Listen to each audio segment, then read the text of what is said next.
আসসালামু আলাইকুম রহমতুল্লাহি বারাকাতুহু। আজকে সকালে এক সৌদির কাজে গেলাম, প্রায় আমরা 10 জন লোক। ওর মাজরাটা অনেক বড়, যার কারণে মানে বাহিরেতে লোক নিয়ে কাজ করাইতে হয়। মনে করেন যে সৌদিরা 2 মাস 3 মাস পর পর মনে করেন যে পুরা মাজরা বাহিরেতে লোক নিয়ে ক্লিন করায় আর কি, যেহেতু মাজরা বড়।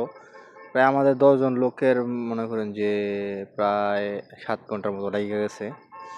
তো সৌদির উম্মাল আছে একজন, সে মাজা দেখাশোনা করে, মাজা তারতিব করে রাখে।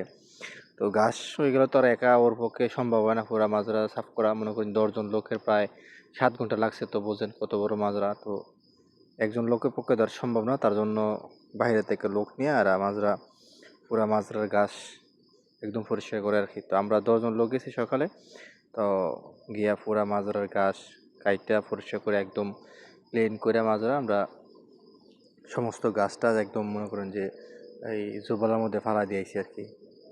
তো সৌদির অনেক ভালো ছিল, যার জন্য আমরা প্রায় 7 ঘন্টা কাজ করছি। 10 জন লোকের অনেক ভালো ব্যবহার করছে, আমাদেরকে অনেক ভালো খানা টানাও দিছে।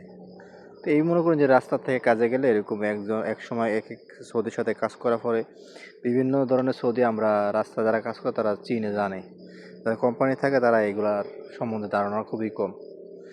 তো যারা এরকম ভিডিও দেখতে চান, এরকম ভিডিওদের পছন্দ, অবশ্যই আমার সাথে থাকবেন এবং মন্তব্য করে জানাবেন আপনাদের কেমন লাগে। সবাই ভালো থাকবেন। আল্লাহ হাফেজ। আসসালামু আলাইকুম রহমতুল্লাহি ওয়া বারাকাতুহু।